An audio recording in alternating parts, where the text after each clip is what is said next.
All right, so welcome everyone to the Digital Media Commons Riso Artist Talk with artist and educator Sean P. Morrissey. I'm Suzanne Helms, my pronouns are she, her, hers, and I work in special collections and university archives here at UNCG libraries. First, I want to introduce my colleagues, Cheryl Cross, there she is on screen.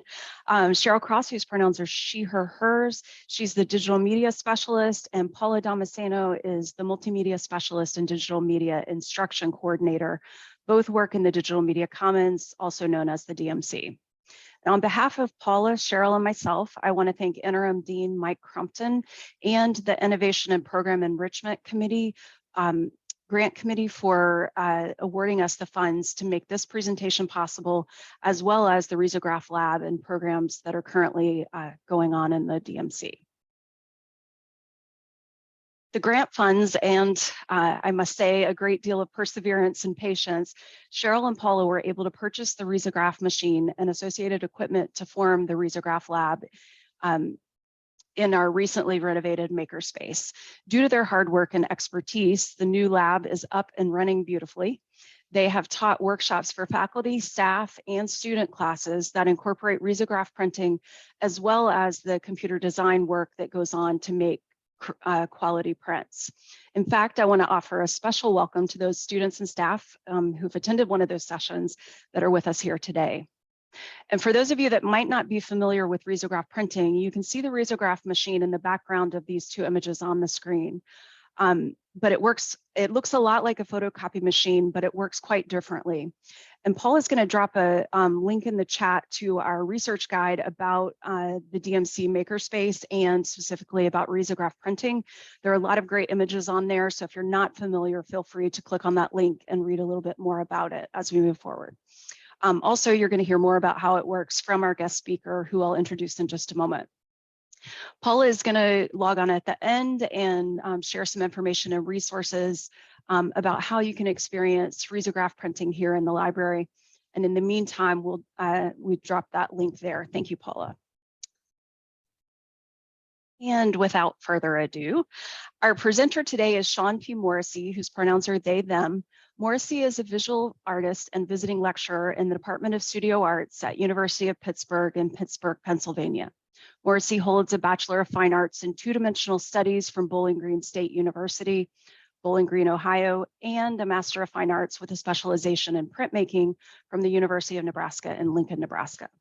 Morrissey's work has been exhibited in over 100 national and international venues in the last decade, including Print Center, New York, the Bemis Center for Contemporary Art, Coop Gallery in Nashville, the University of Texas at Austin, Zygote Press in Cleveland, Dedalo Center for Contemporary Art in Italy, and the Biennale Internationale of Contemporary Prints in Trois-Rivières, Canada. Their work is held in several public and private collections, including New York Public Library, the Sheldon Museum of Art, the Weisman Art Museum, and the very prestigious Suzanne Helms Living Room. Through works on paper and artistic publications, Morrissey investigates the ways we shape the world with our identities in constructed environments. In Sean's words, quote, "The North American landscape and respective lifestyle is the foundation for my investigation of domestic space, land use, identity, and consumerism. I question the cultural obsession with the, quote, dream home and the underlying normativity present in these everyday spaces, asking if individualism exists in prefabricated choices. The suburban terrain spreads ad infinitum, and I examine the landscape for forms that have become signifiers of lived space. The architectural and decorative elements of this sprawl serve as my visual language, and I reconstruct and rearrange these typologies to question what has been prioritized for us and what we're told to value. Our notions of who we are becomes limited to the options in the store. The endless rhythm of this landscape, the repetition of the generic, and this overwhelming space is ever present in my practice. By translating these elements into layered, flattened versions of themselves, I draw attention to the ideas of landscape, consumption, and architecture as vehicles for identity," unquote. And now, folks, I'm very pleased and deeply honored to pass the microphone to my colleague and friend, Sean P. Morrissey. And Sean, as you get your slides up, I'm gonna just note to everyone, feel free to put things in the chat, comments and questions, and Paula is going to help us keep an eye on that, and we will get to those either along the way or at the end. Sean, it's your call. Cool. Thanks. Yeah, I love an active chat. And I have another monitor up. So as you are sort of thinking of things, if you have a question, when I give an in-person lecture, I love to be interrupted, actually. I love to just talk with people instead of talking at people. So please feel free to put things in the chat. I'm going to start off by putting something right now for everybody, which is sort of an open resource sort of thing I've been collecting over the last couple weeks in preparation for this, realizing I have a lot of Riso resources or resources, pun intended.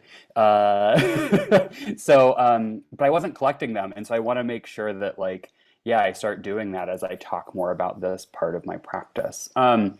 So I'm going to quickly share really quick. Make sure everything's good. 1 second. Okay. Actually, 1 second. I need to make sure it is not, sorry. It's by this point, we should have figured this out. It's been how many years of this? Here we go. Okay. I just have to advance option something really quick. There we go. Okay. Because if not, it will be a little choppy for us. And I just need to hide some of this stuff as well.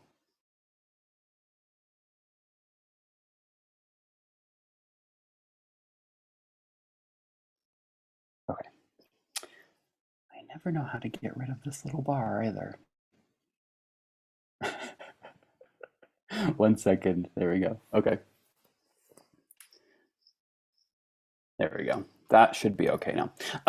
So hi, everybody. Now that we're ready to go, my name is Sean Morrissey. Thanks, Suzanne, so much for a really wonderful introduction and including your collection, your personal collection. That's very important to me. Those public institutions are wonderful, but those private ones of friends and near and far are really important to me to sort of talk about as well. So, where are we? There we go. So also thanks to Paula for everything, for setting things up. Thank you so much to UNCG and the university libraries for this. The library, special collections and archives especially are very near and dear to me as an artist and educator. I use them very frequently in terms of teaching and in terms of utilizing as well. So this is a very special moment for me to be speaking to the library and also everyone else that is here too. Thank you so much for being here, and the extensive list that Suzanne shared. Thank you so much as well. That's a really amazing resource that you've been able to provide for the campus there, and it's incredible and really is can change a campus community quite a bit. As a side note, I do have 2 dogs and you might end up hearing them during this. So I'm going to apologize now. They aren't used to me being home at this time, so they might get a little antsy with me, but right now they're sleeping. And thanks for tuning in. So I wanted to break this up quite a bit into a few things. Specifically thinking about the Riso digital duplicator in terms of the lab, the campus community, and then maybe my own creative research. If you're not quite familiar with the sort of Riso process, it is a stencil process. And we can sort of think of this as I always say automated screen printing. It creates a thermal stencil. It uses bitmap or halftones to show values, dots that are close or far apart. Very similar to how a newspaper is printed, for instance. And it uses spot color or one drum or one color at a time of soy ink to sort of print several colors. This is a 2-drum machine. This is by Riso as the company. It's a really great thing. It's in the resource list I've posted, but it sort of walks you through very quickly how this is sort of used internally. And I think it can be really great. And it allows us as a way to sort of think through making a lot of times as artists, as designers, as publishers, as whatever we want to identify as. But it's a really wonderful thing to sort of use through these things, right? So there's lots of information about Riso out there, and many people have been sort of perfecting the various parts of the process, like printing, color profiles, pushing the limitations of the machines, and providing DIY resources like cleaning, swapping out drums, things like that. These really sort of interesting DIY aspects of the machine. And really, there's so much more information than there was 10 years ago, which is really wonderful. So these are just some a couple quick Instagram screenshots of some really great places that are really, sort of changing sort of the trajectory, adding to the long history of duplicating through sort of digital means as well. And a lot of these, if not all of them, are in the sort of Google Doc that I've shared. So, fairly quick background. We don't need a lot about Riso to understand that it's a fairly wonderful machine that can do a lot for us. So in terms of thinking about the lab, this is a moment where early on when we were getting this, I worked with a student who was an honors undergraduate student at my previous institution to sort of get a new Riso up and going. So we had a SF5450. It was a ledger size, which is 11 by 17, single drum. And we started with just 4 ink colors. And you see here on the right, one of my favorite movies, 9 to 5, with a little play on Magritte with it's not a copier, right? I wanted to sort of make sure that we framed this in the space as a thing that it's not just there to duplicate necessarily, it is there to sort of make creative work. And it can be fussy, so we don't want just anyone to sort of, get in there and do it. So over the course of a few years, and after sort of incorporating it with the community and sort of printmaking area curriculum, we expanded to 12 drums, I think now actually, which are separate colors, and several other output and sort of bindery options as well. So we added, a perfect binder, paper jogger, paper punch, a corner rounder. We ended up purchasing a Hewlett-Packard CMYK printer that also had white toner in it, a coil binder, a stack cutter, or a guillotine, just lots and lots of stuff. And it became a really active space because we were really sort of putting it into a lot of things, both internally and externally on campus. So this was several buildings later, and sort of the setup that we have, and it sort of over time, becomes this sort of hodgepodge of different pieces of shelving, different ways of displaying work, different sort of stuff. This wonderful standing desk that our colleague in the Advanced Technologies Lab ended up putting together for us to connect the sort of PC to the Riso. Just wonderful things. And the lab ends up being a space of research, right? As the faculty member who was responsible for that space, I was doing color charts. So here we can see at this point, we had just 10 drums, 10 colors at the time. So you can see various sort of midtones and values that the Riso is possible to sort of print. But looking at overlay charts, collecting student examples, all these things, it really becomes a really heavy moment of research in lots of ways. So it's this thing that becomes really great to have, but it also has a lot of work that goes into it to maintain it and keep it up. And I think one of the most important things for the Riso there was using it as a tool for engagement, both inside and outside of the studio, right? Being a good neighbor to everyone, right? Using it as a way to exist by itself, of course, but also with other media, to sort of bridge this idea of analog and digital. So at my previous institution, we did a lot of portfolio day events with bringing in high school students who were looking at programs, and we would sort of have them these sort of things ready to go, ready-made prints, but then they could letterpress as well as they were touring the studio. So this idea of sort of pairing Riso with letterpress was always something I would use quite a bit when showing the community what it was like sort of possible to do. Soy ink with oil-based ink was sort of really interesting, the way it interacted. And that sort of naturally led into the campus community and outside as well. So the workshop that started it all was March 13th, 2018. So not that long ago. This was right after we had sort of set everything up, got it ready to go. And the student that I actually worked with was Olivia Fredericks, was an undergraduate student at the time. So we used several sort of campus grants through both the Honors College and through some other resources and some departmental funds as well to sort of pull this together, specifically for Olivia at first. She was doing an honors thesis, and we wanted to make sure she had access to the sort of equipment that she really needed to sort of use for this project. Olivia is wonderful. She's now an MFA candidate at Tyler School of Art at Temple University in Philadelphia. She is at the very bottom of that list of resources as someone to look at. She's really wonderful, has a Riso now herself, and makes sort of work primarily through that. So we worked for quite a bit, almost about a year and a half, to sort of bring the Riso into campus, into the greater community outside of campus, so that we could really see how it could function.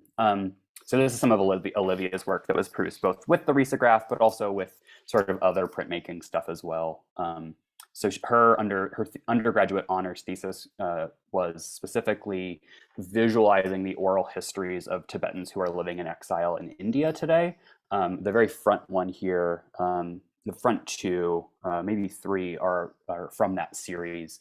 And they're individual people's stories about like where they'd come from. We have a doctor in the front here with this diagram. There's an astrologer to the left, and I think someone with a mechanic on the left, sort of folded underneath the mountain one as well. So just sort of a little bit of her work. So with that sort of idea of how to reach out to people in this initial workshop, we were like, well, how do we just show people what it is, right? So we created a one-page zine sort of diagram with people and wanted to sort of work through analog methods, like drawing, cutting, and pasting, and sort of other mark making. There's my partner in the background in the top right. There's Lauren. But we wanted to sort of like, how do we introduce people to these things? And so we walked participants through the history of self-publishing and zines. We sort of strategized about how to make their own takeaway zine. And it ended with everybody sort of trading at the end of this 2 hours. So everybody sort of made an addition of, I think we had 25 people. Everyone made sort of like 30. Everyone then traded, and then you walked away with one of everybody's and 5 of your own, which was sort of a really amazing experience. So very quick, very simple.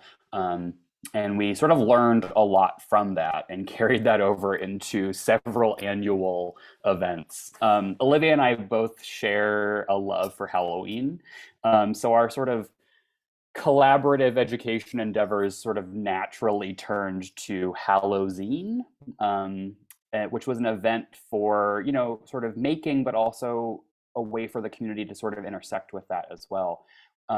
We wanted to sort of really augment that environment where learning and teaching are these sort of collaborative experiences. So we used Halloween as this sort of entry point where we would invite people in from the entire community. And that includes students, self-publishers, musicians, artists, architects, so many people. And we provided some sampled imagery, some black and white imagery. We provided, glue sticks and Sharpies and pencils and tracing paper, really just simple things. And of course candy, but to just sort of get people to think about like how to make something with just sort of the things we're providing them really quickly. So that it doesn't have to be this like, I don't know how to be creative, right? I can just sort of jump in and do it. And that's still happening today. And there's variations on this theme, over the years. We've added in screen printing here and there, costume contests, featured artists, etc., things like that. but it's always a really good time. It's really hard to capture. We try to use like lots of lights and cobwebs. It's sort of hard to see that with the lights on though sometimes. And that also transitioned into the spring as well. We wanted to offer a similar workshop experience, and we looked at this idea of palantines as a way of making things, both cards and broadsides, really about our feelings more than anything else. It was a way to, again, bring people in, provide some sampled imagery, and some other things, and sort of let them sort of have at it with how they were feeling about love, about friendship, about pals, about whatever they were feeling, and of course, lots and lots of candy. Everything's revolving around candy and food pretty much in the Riso lab. And so, yeah, it just became this really wonderful thing where people started to sort of expect, okay, every November or every October and every February, what are we going to do this time? What's going to be the like featured thing at Palentine's or Halloween? And it's become a really special moment there, I think. And towards the middle, maybe about 2018 or 2019, maybe 2019, my colleague at the time in printmaking, Brand Trammell, came up with this really wonderful idea to sort of offer a curated zine library at each event to sort of expand the ideas of Riso and publishing sort of beyond our immediate community. So a lot of the things are from our personal collections, or students were curating them from our personal collections in this case, just so people could see what the possibilities were beyond just a one-page publication or one-page zine. And this was a really wonderful sort of thing that led into the teaching sphere with the Riso. It just naturally, again, expanded into something else. Everything has sort of evolved into something else there. And really, the Riso had become a central part of our teaching practices. And in a lot of ways, we were overhauling our curriculum at the time already. So to introduce the Riso in introductory coursework, advanced coursework, things like that, it just sort of became a very organic fit. This was a project that Brienne worked on with graduate students who were thinking about, like, are we here for the right reasons? What does this mean? And it was a participatory project that people sort of would pick up and find these things and fill them out in that little box, and then they installed them. And we had this really long hallway that I don't even remember. I mean, it was just very, very long, and the whole hallway was just full of these. Just a really, really beautiful project, very thoughtful, and a way to sort of use design and Riso as a way to engage with people. And it's become a big part of the introductory coursework there too, in the intro print class. How do we talk about the expanding field? Even with this, technology that is not new, right? It's definitely, old enough at this point that, it's making a resurgence, that it's sort of like interesting, of course, and students are going to have access to this, but how do we sort of deepen their understanding of what's happening? How do we deepen the classroom community as well? So in this case, we do a zine exchange where we talk about the history of publishing, we talk about the history of zines, we talk about all of these things. They learn how to use the risograph in really exciting ways, and I'm encouraged to really challenge it as well. And also, it's a quick project. Risograph can be fairly quick. So we can think through some things really quickly. We can get a project done really quickly and still feel really great about the result. So everybody walks away with a sort of collection of everybody's zine from this sort of experience. And it's also, the Riso has been a central part of special topics coursework. So this was a theory-centric, critical theory centric studio course that was centered around failure that I taught in the spring before I left. And a lot of ways I was thinking about failure in the studio, in ourselves, in the art world. But we spent an entire semester sort of with this publication, this group publication being the result. So we spent a semester of capturing and talking and crying and celebrating and making and discussing what a sustainable studio practice is and how it, really shouldn't shy away from failure, how we can really lean into that and learn from it. And so we worked collaboratively to create a one-page zine, which they decided on the structure, which was about 3 feet by 4 feet, which was toner printed through a very large format Xerox sort of style printer. But then there were several Riso inserts. So this very first insert that has the sort of colophon on the back is Riso'd on metallic paper. And this really explored quite a bit of like personal studio failures. Here we see a bucket of ink spilled on the floor. The sort of personal things that might happen, doubt, fear, but also there were these sort of artistic opportunity failures. A lot of these Riso inserts have rejection letters on them for graduate school, for residencies, for exhibitions, for things like that the students offered up to be shared. So it was this really wonderful project that sort of looked at sort of failure in lots of different ways in our lives as studio artists, but with a little bit of humor there every once in a while too, which I think is ultimately also very important when we're sort of thinking about failure. So, when it involves teaching, I just feel like it's one of those things that it just sort of magically sort of just got incorporated really, really nicely. And as an extension of teaching, my colleague at the time, Zora J. Murph, who's in photography at the University of Arkansas, and I both established the Riso Res, which was a way to bring in an artist or designer for a week to collaborate with a campus archive or special collection, work with students through the production of that object and also workshops. And sort of the result was the project being collected by our main library, Special Collections Artist Book Collection. And this project really centered archives, right, and Riso, but we were really interested in how do we talk about collaboration? How do we facilitate collaboration? How do we expand the possibilities of the sort of intermingling of methodologies to discover new possibilities?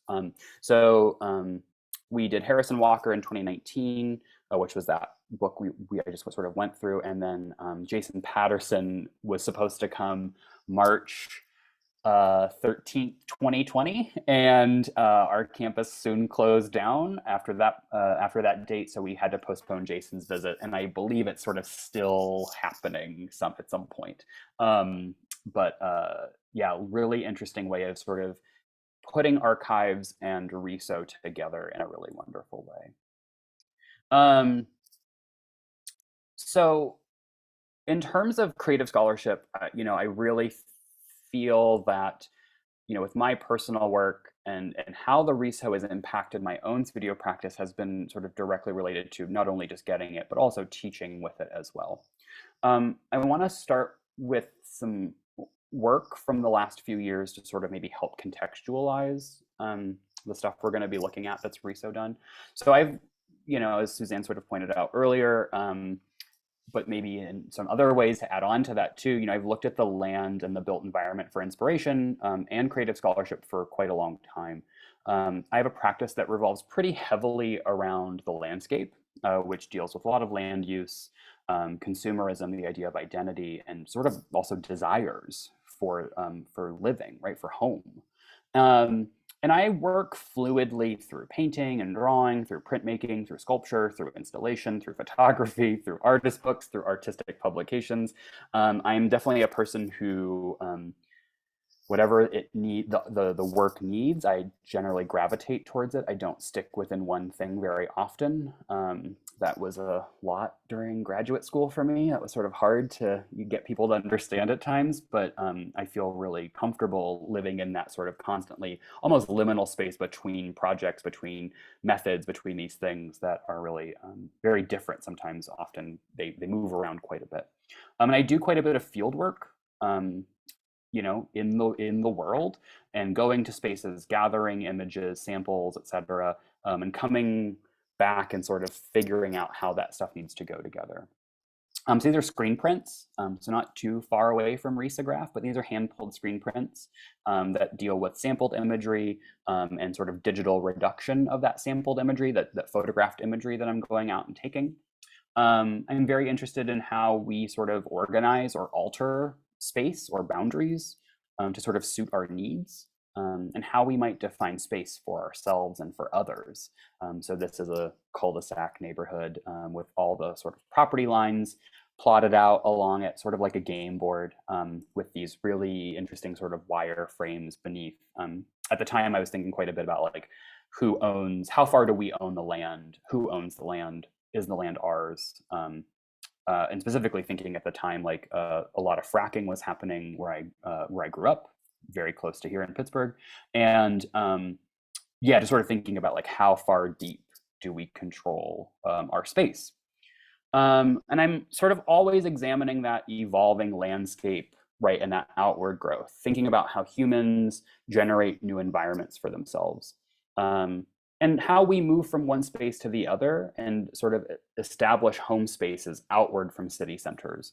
You know, spaces defined through not just boundaries, but also barriers. And I also think about who is space for, who do we want to keep in or keep out. When I first moved to Arkansas, I noticed a lot of fences, a lot of definition of spaces. This is mine, this, you know, that is yours. And I just made a lot of screen prints. This is a screen print about fences, sort of just in this sort of void of a space. And a lot of the work will often think about the typology of those everyday spaces too. I think a lot about class and status in terms of architecture, in terms of the lived environment. And as simple as a window, how that can sort of define that as well. And I have thought a lot about that sort of, you know, spaces meeting and expanding and contracting, so that like we sort of visually see this, right? We see things sort of encroaching on other spaces. We see things sort of growing over a space.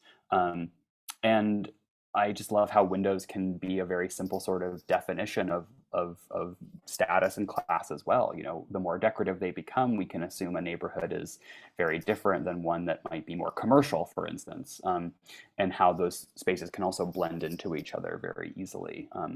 But this idea of how one might attain housing is always in the work, the stability of that. I think that comes from, you know, growing up in the Rust Belt and sort of watching others sort of succeed and attain things, and always sort of wondering when that might happen for me as well, right? And that always comes from the sort of like home building places. I spend a lot of time doing field work in model homes and sort of custom home builder spaces as well. And I always sort of notice this menu for living options. You know, how these piles of information we sort of get overwhelmed with when we're looking at building a home, for instance. But I love them, right? Like they're so interesting because they can be very limited and highly directed, but we want to like find ourselves in them somehow. We want to say, yes, this is me. And that's great. You know, how do we find who we are through these moments of building a home, of creating a home versus a house, has always sort of been really interesting to me. And I'm always interested in other formats. So how do we take the flat print that is behind plexiglass and inside of a frame and put it in people's hands so they can experience it in some sort of way?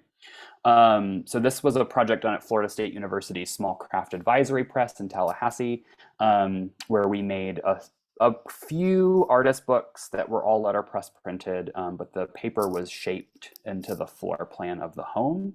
But this sort of allowed me to experiment with, you know, hiding, showing, revealing, sort of, you know, putting things back where they need to go inside their little rectangle, but sort of leading people through the print versus getting everything right at the beginning.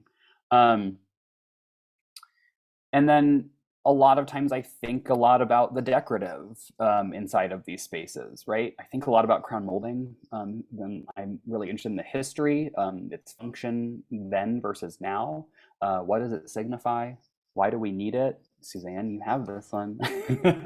But I'm really interested quite a bit as well in the idea of the decorative and its function that it might serve or not serve any longer. This is also a screen print, lots of layers, lots of different things happening in here as well. I think about material quite a bit too in these spaces, the real versus the simulated, the veneered, the sustainability of those objects, of those materials. So these sort of floors that sort of exist as engineered hardwoods versus real hardwood floors. What are their counterparts? You know, how do we simulate things in our lived spaces?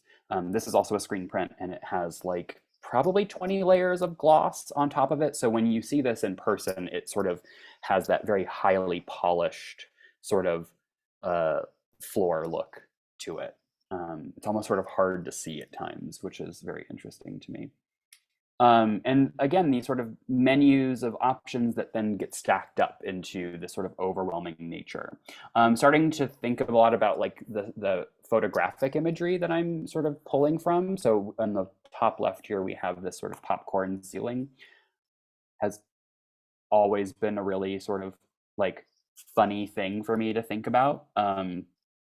I love HGTV. I love home shows on television. They're always on in the studio. And so just like the way people feel about popcorn ceiling is so interesting. So finding a space for that in work sometimes is really important for me. But also the sort of granite countertop, which I'll talk a little bit about in a minute as well. They're on the bottom left as well. You know, the sort of sampled imagery from real granite versus fake granite. And looking at sort of like siding, things like that, when we are inside versus outside of these blinds, for instance. And some of these are gonna show up again as well, these sort of images. So when I think about Riso and the research that goes into that stuff with my own work, it's about new ways of investigating these ideas and looking sort of deeper at the photography that I utilize quite a bit, deeper at sampled imagery, and deeper at scanned images as well. So these are just some failures of some early things that I was thinking through. Lots of tests. I love that the Riso allows us to work very quickly.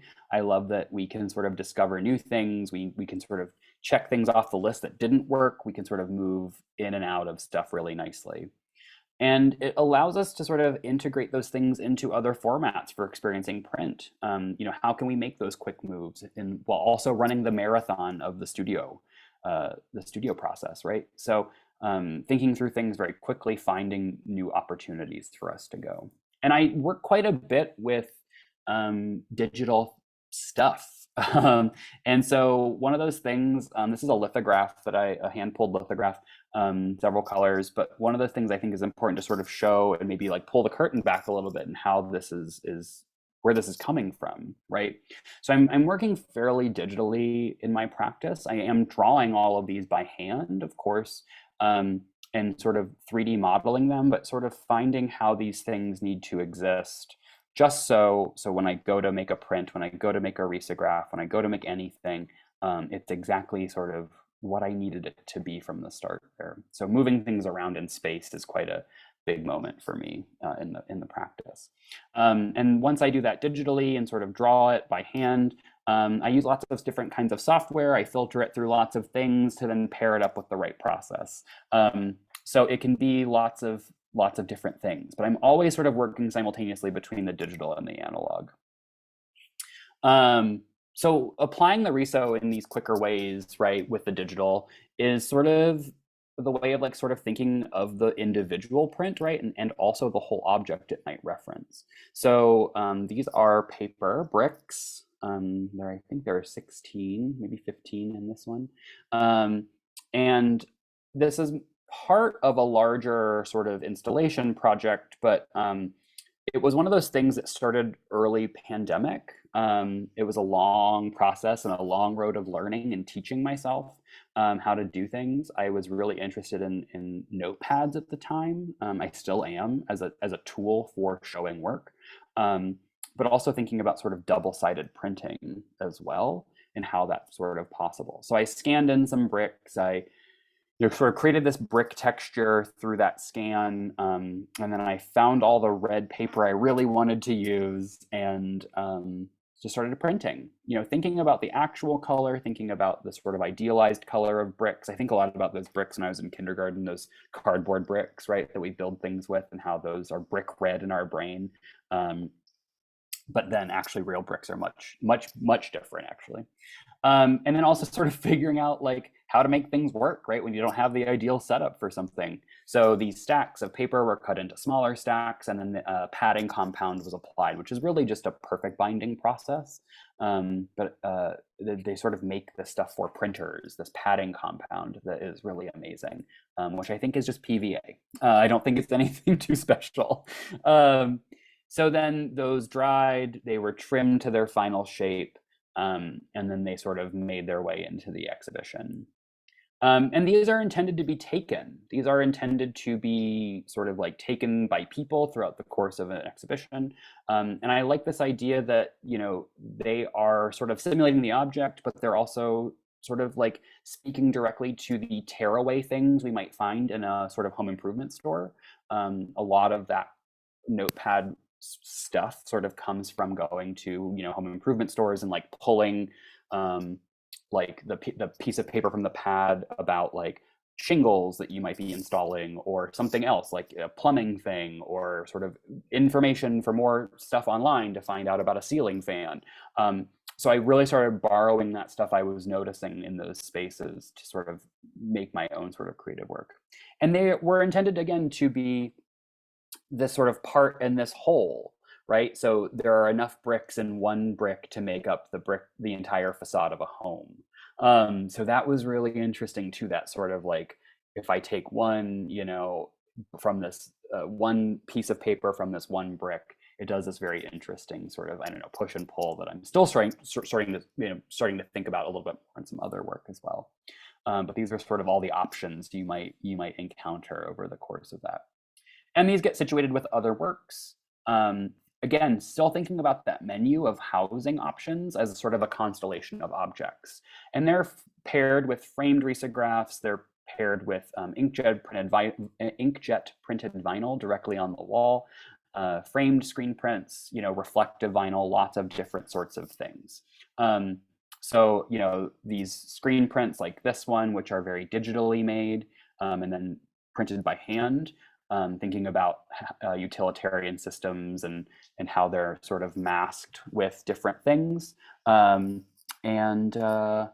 Yeah, like ornate objects, right, to sort of hide things or show them, very interesting to me. And also thinking about how they're paired with screen prints like this, which are hand-drawn film positives, actually, and then exposed multiple times to get various values. And then thinking about like the craft of the things in our lives around our homes, for instance, like concrete.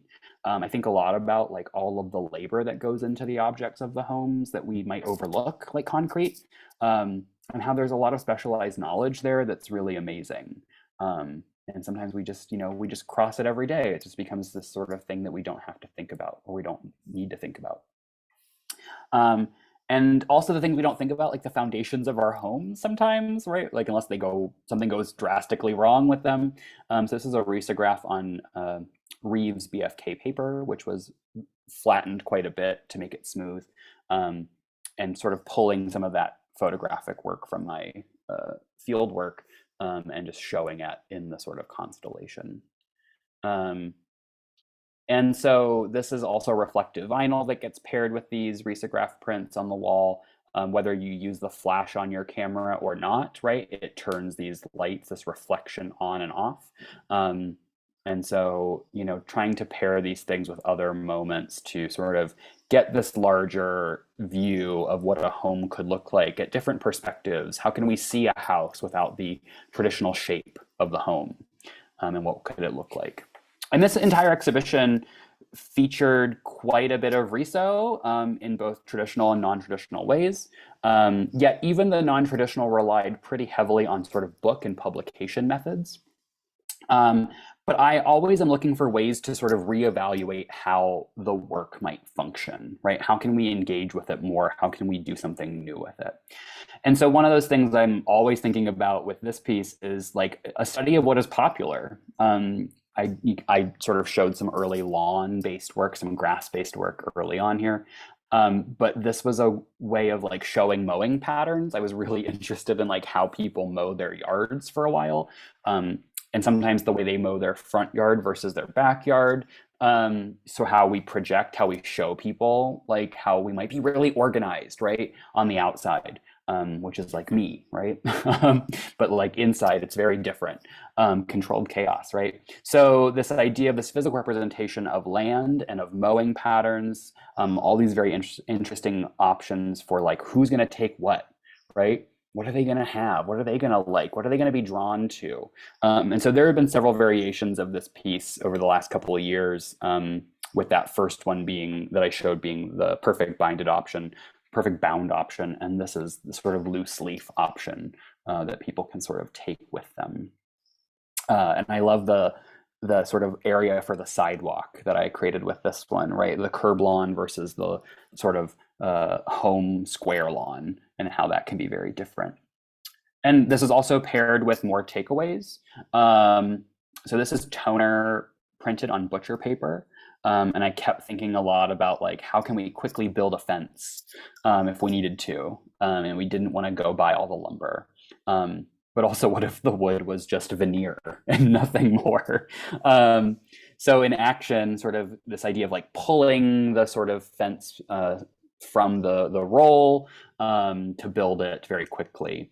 And this references lots of things, obviously, right? But what I was thinking about quite a bit was like seeing like things on people's workbenches, right? Where you like pull the receipt tape or, you know, make little notes, little calculations, or thinking about like my mother is a crocheter, right? She crochets a lot, and this idea of like the container with which you pull the yarn from, right? That sort of yarn bowl. These sort of all these little weird references that run through my head constantly, and I laugh all the time, right? Yeah, people love to edge their lawn. Yes, at the sidewalk. Yeah, that's a new thing I've been thinking about a lot. How to visually share that. Thanks for that comment. That's great. And then like thinking about lawns and fences, but then thinking about the flat two-dimensional image, right, that can be paired with them. This is a screen print in several layers that was produced at Murray State University in Murray, Kentucky, with the help of a number of really amazing undergraduate students. Such a great program, such an amazing visiting artist experience, really wonderful, and very happy with this print and how it can get paired with all these other things. And just some last little bits here in this show. So there is sort of the outside covered when you first enter the exhibition, and then the inside is in the sort of second gallery. So this sort of grouping, this constellation of images is dealing with some screen print, some vinyl, some risograph as well.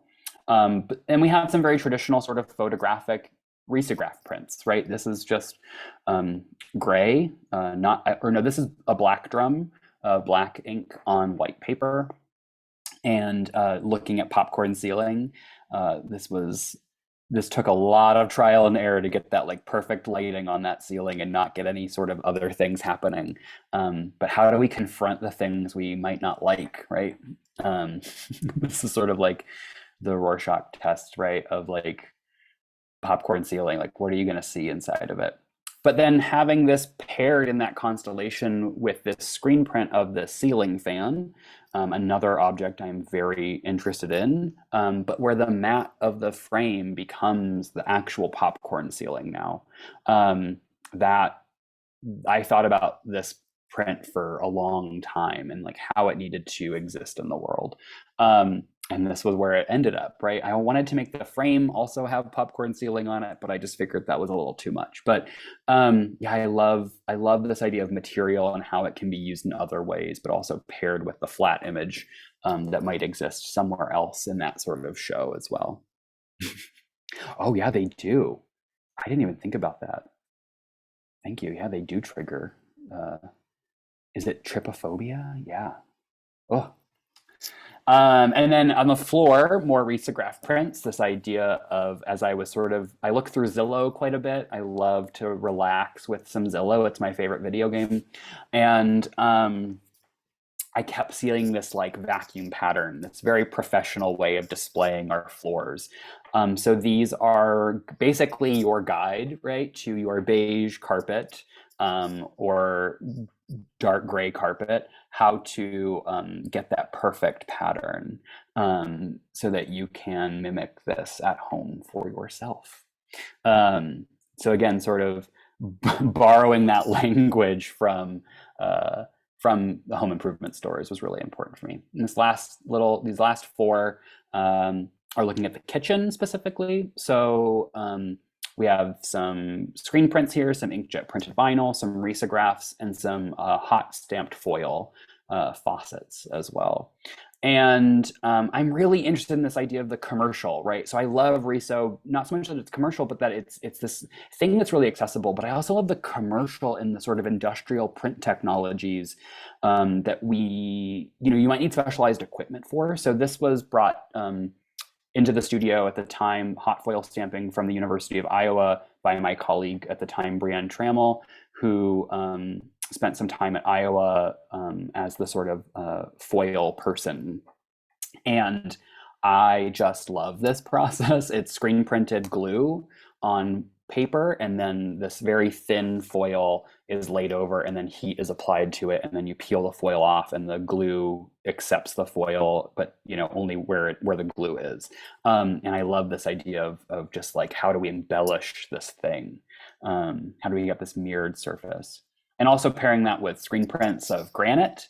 The granite that I'm looking at quite a bit is actually printed sometimes. It's not real granite. If you look at not real granite and you look really close, you can see the printing. You can see the halftone, the dots that make up the sort of light and shadow of that sort of veining of that granite sort of texture. So I was really sort of hoping to replicate that, even though it looks real from far away. When you get up very close, it actually ends up, you see the dots, you see the sort of little moment of the image breaking down. And this is also very glossy too, lots of layers of gloss on top of it to sort of make it hard to see that at the same time. And the Riso in this are of cabinets and drawers. Again, this idea of taking them away, very interesting to me until there's nothing left. But also that, like, what am I going to do? Go home and like put this up and seeing what I can do to make it look like this? Sure, maybe. So these are all risographed, then they're perfect bound padding compounded on the top. And there are these holes paper drilled through the surface to allow for these gold-plated screws to sort of show off, but then they also act as like a sort of functional bit as well. So there's lots more work, of course. I wanted to touch base mostly on Riso and mostly on sort of like maybe the functional aspects of Riso in my sort of creative scholarship. But you can always see more lots of other places. I'm fairly active on Instagram. You can see lots of stuff there. I have a website. You can just Google my name. I'll put it in the chat as well. And you can find lots of other things and New American paintings from last year or 2 years ago. Lots of shows in the last couple of months, some shows coming up in the next few months. But hopefully you'll be able to see some things in person. So thanks so much. I really appreciate you sticking with me, looking at all things Riso. Thanks again to Suzanne and Paula so much for all the work you've done with this. It's so nice to be able to share things with you. So if you have any questions, I would love to hear them. I will look through oh my gosh, there we go. I will look through the chat as well. That we just had. I was noticing some things, but yeah, I'd love to hear what you have to say or think or anything. Thank you so much, Sean. What a visually engaging presentation. Your work is beautiful. Your studio is always immaculate, as are your prints. But like folks said in the chat, it's been really interesting to take a tour through your work and really your thinking. So thank you for doing that. Yeah. While you're thinking of your questions and or putting them in chat, Paula, do you want to jump on and just say a few things about how folks can access the Riso machine here in the DMC? Yes, first I would like to say thank you. Thank you to Suzanne. Thank you to Cheryl and to Sean, who just, exploded our minds in terms of pushing the boundaries of the risograph in so many directions, but also how to create this creative, critical scholarship and think about issues that are important to all of us and also in a very good and funny way.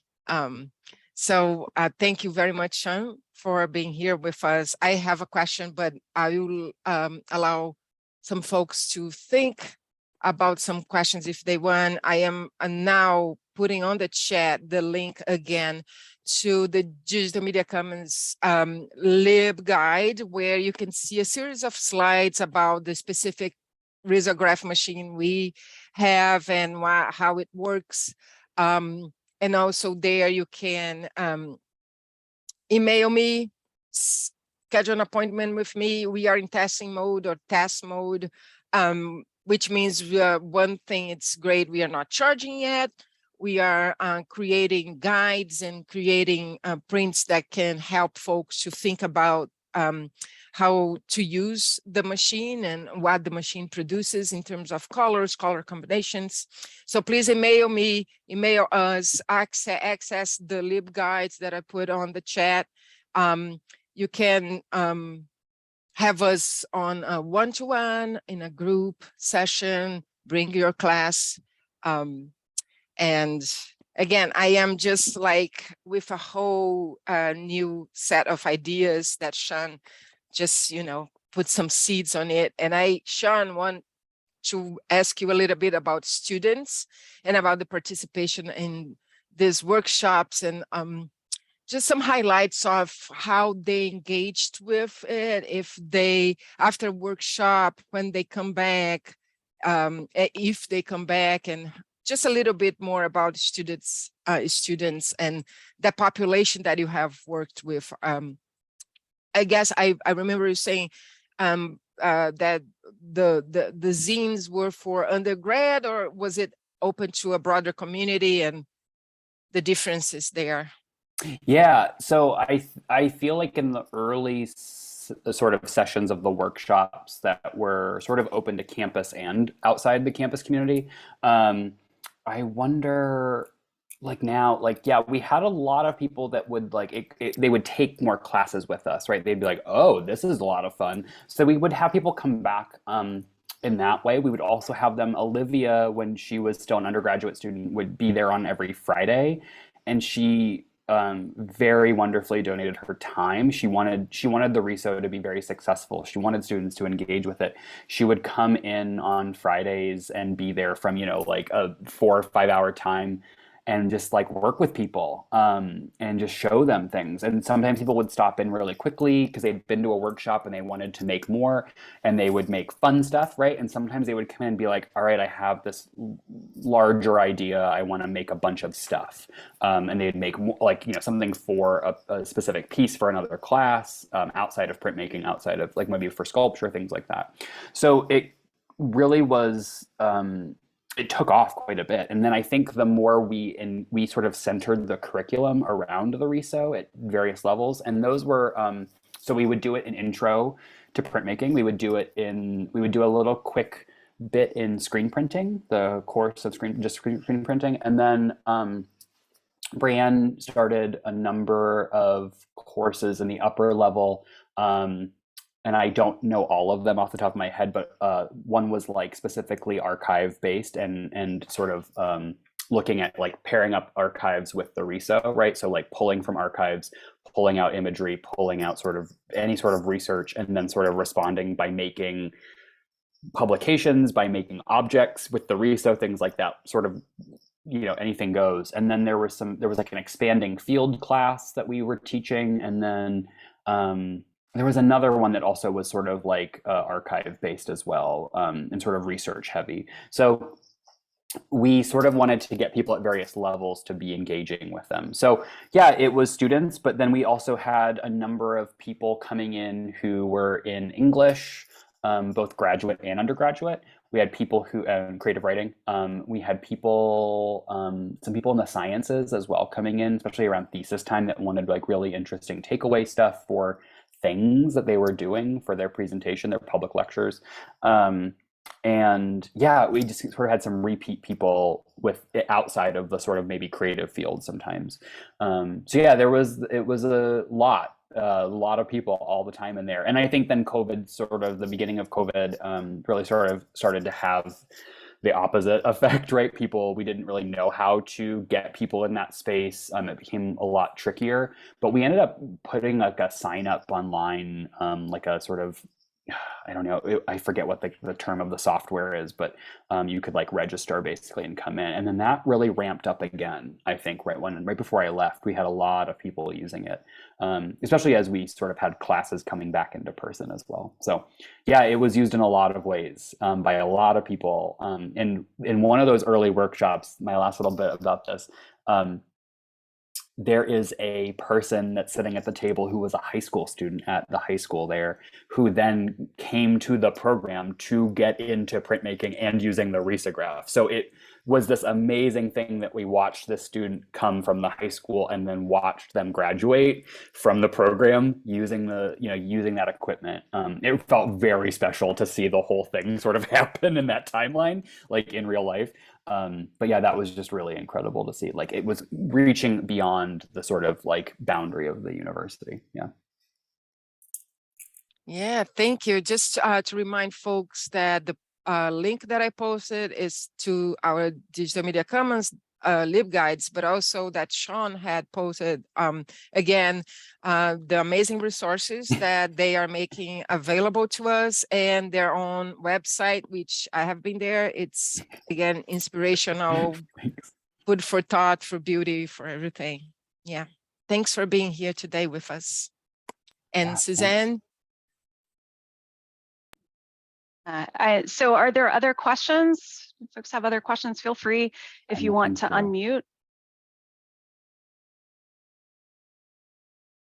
Yeah, there's some really great comments too that were happening throughout. So thank you so much. Like even if there aren't questions, but this is great.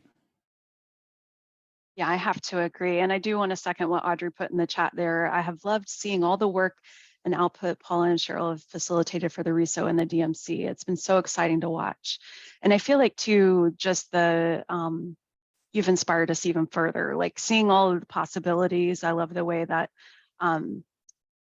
you're thinking about space, the way that you're using space, the way that you've made a two-dimensional medium, three-dimensional, all of those things. I think you've given us a lot to think about, which is always nice to have this little surprise moment in your day at work where you get inspired for the studio later. So yeah, and it's, I think it doesn't have to be this. I always felt the Riso doesn't have to be this great big thing. We have a lot of other tools that work so well in book, right, and publishing, that like we can just borrow those sometimes a little bit too, and sort of teach ourselves new things here and there that yeah, I don't know. It doesn't have to be this mountain, right? Riso. It can be really intimidating, and I think it was for me at the beginning. This idea of color profiles and duotones and like all these, and there are some people that are really amazing at it, and that's just not where my brain lands sometimes, right?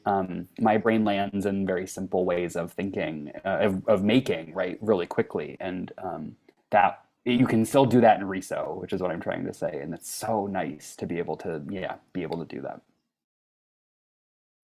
Erlen says, I find your work fascinating. It's interesting to perceive all the everyday textures in a singular way. I agree. And Audrey said, it's always exciting to see work that is interactive with the viewer. Absolutely. Yeah, that was a big one. That was like, how do we get beyond just standing in front of a frame, right? Like, I've always been thinking about that, and I think the Riso finally released the floodgates from that, or of that, finally, for me. Like, how can we do that? And there's some new things which I really wanted to show there. I have a show in 2 weeks that's opening here, and there are some new things too that I was really excited about, but I just weren't ready yet. I couldn't document them quick enough, but more sort of takeaways, but also some like very hidden things too, intentionally, that sort of over time will reveal themselves with the ink, the way they sort of like, I don't know, there's some paper, like if the paper ages versus the ink ages, there's some things that might reveal themselves over time, which is like a home, I think, in a lot of ways. When you install like a light switch cover, for instance, it gets dirty over time. So I've been thinking a lot about that. Yeah. That patina that it takes on. That's great. Yeah. Cool. Are there any other questions? People can always reach out to me on Instagram. They can always, send me a message via my website. If you ever have any question, I'm always happy to talk about work and talk about Riso and talk about anything. So you just let me know. Thank you so much, Sean. We really appreciate it. It's been such a great conversation. And please do reach out to Sean if you have questions, or reach out to Paula and Cheryl in the DMC if you want to get involved with the Risograph. Thanks, Sean. Thank you all. Right. We can stop the Thank you. recording. Yes. I stop. You stop? Yes. Did you?